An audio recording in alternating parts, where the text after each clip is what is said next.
इसमें 500 से 700 लोगों के विरुद्ध मुकदमा दर्ज किया गया है। इसमें मार्ग जाम करना, आपत्तिजनक नारे लगाना और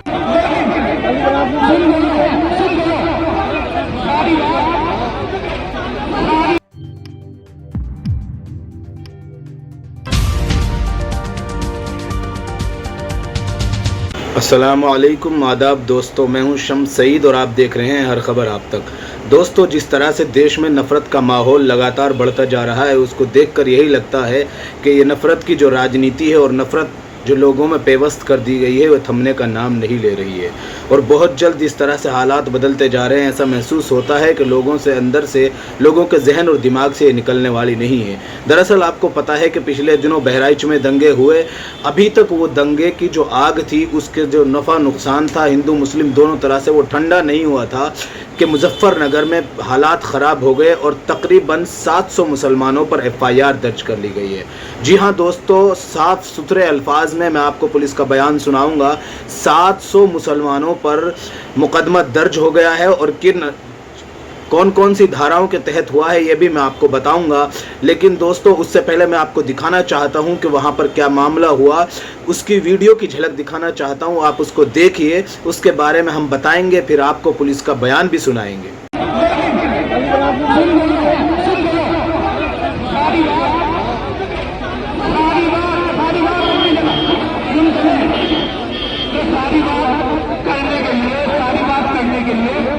हम जो है तैयार हैं, प्रशासन तैयार है। प्रशासन से आपकी तरफ से मैं ये मांग करता हूँ। दोस्तों, आपने जो ज़रा सी तस्वीर और वीडियो देखी, उससे देखकर आपको अंदाज़ा हो गया होगा कि बहुत सारी भीड़ है जो सड़क पर है और नारेबाजी कर रही है और मांग कर रही है किसी की गिरफ्तारी की। दरअसल आपको बता दें कि मुजफ्फरनगर में के बुढ़ाना में ये जो भीड़ है, ये पुलिस स्टेशन के पास रात को 11 बजे के आसपास जमा हुई है और इसके ताल्लुक से ये बताया जा रहा है कि एक शख्स जिसने अल्लाह ताला की शान में गुस्ताखी की है और उसके ताल्लुक से ये तमाम मामला सामने आ रहा है। बताया जा रहा है कि यूपी के मुजफ्फरनगर में एक शख्स ने फेसबुक पर आपत्तिजनक टिप्पणी की। उसके विरोध में हजारों मुस्लिम समाज के लोगों ने देर रात विरोध प्रदर्शन किया। पुलिस ने आरोपी अखिल त्यागी को गिरफ्तार कर लिया है। पुलिस ने कहा है स्थिति सामान्य है। दरअसल आपको बता दें कि इन्होंने, इस अखिल त्यागी नाम के इस व्यक्ति ने, जिसकी तस्वीर हम आपको दिखा रहे हैं, उसको बताया जा रहा है उसको गिरफ्तार किया गया। ये ऐसा आरोप है लोगों का। उसको गिरफ्तार किया गया और उसको बिल्कुल खामोशी के साथ फिर उसको रिलीज़ करने की जो है खबर चल गई, जिसके बाद वो मुसलमान वहाँ पर रात को सड़कों पर उतर आए और पुलिस स्टेशन पर उनकी गिरफ्तारी की मांग करने लगे। अब ये पूरा मामला क्या है क्या नहीं है दोस्तों, उसकी जो तस्वीरें हैं हमने आपको दिखाई थी, लेकिन पुलिस ने वहाँ पर किस तरह से हालात कंट्रोल किए, किस तरह से नहीं किए, पुलिस मुसलमानों की यकीन दहानी कराई कि उस सख्त से सख्त कार्रवाई की जाएगी। आप बेफिक्र रहिए, उसकी ज़रा तस्वीर देख लीजिए, फिर आपको मैं उस कौन कौन सी धाराओं के तहत मुसलमानों पर मुकदमा दर्ज हुए हैं वो भी बताऊंगा और साथ में आपको वो वीडियो भी दिखाऊंगा जो आपको मैंने शुरू में ज़रा सी दिखाई कि पुलिस अधिकारी साफ तौर पर कह रहे हैं कि कौन कौन सी धाराओं के तहत और कितने लोगों पर मुकदमा दर्ज हुए हैं।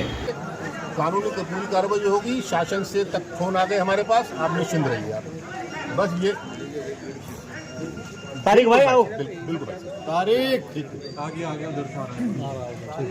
तारीख 19 अक्टूबर को एक व्यक्ति द्वारा विवादास्पद पोस्ट कर दिया गया था, जिससे मुस्लिम समुदाय द्वारा यहाँ थाना बुढ़ाना में तहरीर दी गई थी। तहरीर प्राप्त करते ही उस व्यक्ति को तत्काल अरेस्ट कर दिया गया था, परंतु किसी ने यह अफवाह फैला दी कि उस व्यक्ति को पुलिस द्वारा छोड़ दिया गया है, जिसके चलते 500-700 लोग सड़कों पर आ गए थे। उनको समझा बुझाकर वापस भेज दिया गया था। इस प्रकरण में उस व्यक्ति के विरुद्ध तो अभियोग पंजीकृत किया ही गया है, परंतु जो भीड़ जिन्होंने रास्ता जाम किया था और इस समय मीरापुर उपचुनाव की आचार संहिता लागू है, उसका उल्लंघन किया था, उनके विरुद्ध भी पुलिस द्वारा मुकदमा पंजीकृत किया गया है। इसमें फुटेजेस को चेक करते हुए उसके आधार पर विधि सम्मत कार्रवाई की जाएगी। सर, कितने लोगों पर मुकदमा दर्ज किया गया है, क्या कुछ धाराएं हैं? इसमें 500 से 700 लोगों के विरुद्ध मुकदमा दर्ज किया गया है। इसमें मार्ग जाम करना, आपत्तिजनक नारे लगाना और इलीगल असेंबली करना और MCC वायलेशंस की धाराएं हैं। सर, मैं 20 मिनट में गिरफ्तारी हो गई जब आरोप लगा, उसके बावजूद लोग सड़कों पर इतना उग्र प्रदर्शन किया, क्या वजह लगती है आपको? देखिए, जैसा कि मैंने आपको बताया कि किसी के द्वारा यह अफवाह फैला दी गई थी कि उस व्यक्ति को पुलिस द्वारा छोड़ दिया गया है हम इस पर बहुत डिटेल में इन्वेस्टिगेशन कर रहे हैं और जिसने भी अफवाह फैलाई थी उसके विरुद्ध कठोर कार्रवाई की जाएगी। सर, आरोपी की दुकान पर और घर पर भी तोड़फोड़ की गई थी पत्थरबाजी। इसमें हमें उधर से भी एक तहरीर प्राप्त हुई है कि कुछ लोगों ने जो बंद शटर था उस पर कुछ पत्थर फेंके हैं, उस पर भी तत्काल मुकदमा पंजीकृत कर लिया गया है। उसमें भी जिन्होंने ये कृत्य किया है उनके विरुद्ध कार्रवाई की जाएगी। बता दें कि इसमें जो धाराओं के तहत मुकदमा दर्ज किया गया है उनमें 191 है, 190 है, 126 2 है और 223 है और 7 है। आपको ये दूसरी जो इसकी कापी है वो दिखा रहे हैं साइड में, जिसमें साफ तौर पर लिखा गया है कि 500 से 700 लोगों पर मुकदमा दर्ज किए गए हैं और किस तरह से वहाँ पर साफ लिखा है कि उन्होंने रोड को जाम किया, आचार संहिता लगी हुई है उपचुनाव के ताल्लुक से, उसके बावजूद भी लोग नहीं माने और लोगों में डर पैदा हो गया और लोग अपने दरवाजे बंद करने लगे, दुकान मकान बंद करने लगे। और इसमें जो है जिन लोगों को परेशानी हुई उसमें बूढ़े, बच्चे, एम्बुलेंस आदि तमाम ज़रूरी सेवाएं प्रभावित कर दी इन लोगों ने आकर, और समझाने बुझाने के बावजूद ये लोग नहीं माने और नारे लगाने लगे। आपको बता दें कि इसको आप अगर गौर से पढ़ेंगे तो इसमें अल्लाह अकबर के नारे लगाने का भी आरोप है।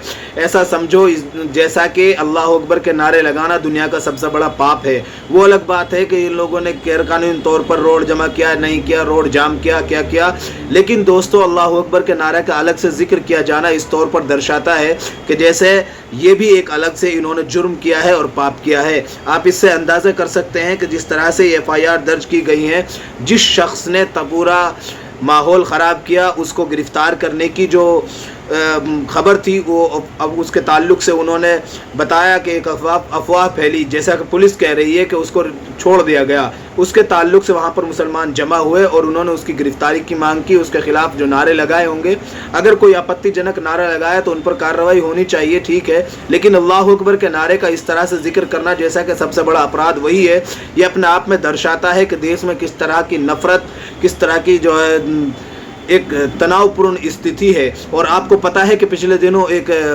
पुराने योगी के सलाहकार बताए जा रहे थे, उन्होंने भी इस बात को कहा था कि उत्तर प्रदेश की पुलिस फिलहाल बहुत दबाव में काम कर रही है। ये उनके अल्फाज हैं, ये हमारे नहीं है। आपको हम उसका जो है फ़ोटो दिखा देते हैं, आप साइड में देख सकते हैं। आप इन तमाम तर चीज़ों से अंदाज़ा कर सकते हैं कि कभी बहराइच में, कभी मुजफ्फरनगर में, कभी कहीं पर देश में किसी भी कोने में कभी भी किसी भी तरह का उन्माद फैलाकर कुछ लोग अपनी घटिया राजनीति चमकाने में लगे हैं। ख़ास तौर से जहां पर चुनाव का मौका आ जाता है तो वहां पर किस तरह से लोग ज़रा सी बातों पर बहाना बनाकर, आपने देखा कि किस तरह से बहराइच में हिंसा फैली।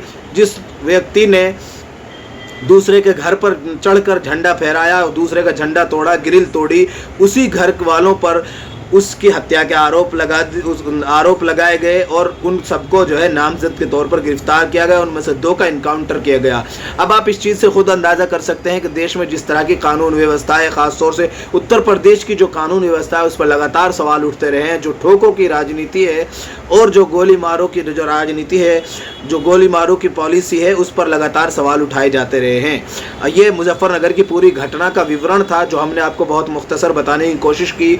बाकी आप पुलिस के बयानात से इस बात को समझ गए होंगे कि तकरीबन 500 से 700 लोगों पर यह FIR दर्ज की गई है। अब आप अंदाज़ा कर लीजिए कि इसमें हज़ारों लोगों की गिरफ्तारियां होंगी। कुछ छूटेंगे, कुछ नहीं छूटेंगे, कुछ हो सकता है इसमें कुछ बेगुनाह लोग भी जो है लिप्त उसमें इसके लपेटे में आ जाएं और फिर बाद में उन तमाम तर लोगों की ज़िंदगियां बीत जाती हैं इस तरह के मुकदमात से बाहर होने में और उनसे निकलने में। ये कोई नई बात नहीं है, लगातार इस तरह के मुकदमात दर्ज किए जा रहे हैं। फ़िलहाल इन तस्वीरों में इतना ही दोस्तों। आगे फिर मुलाकात होगी आपसे किसी ऐसी खबर के साथ। तब तक के लिए जय हिंद, धन्यवाद।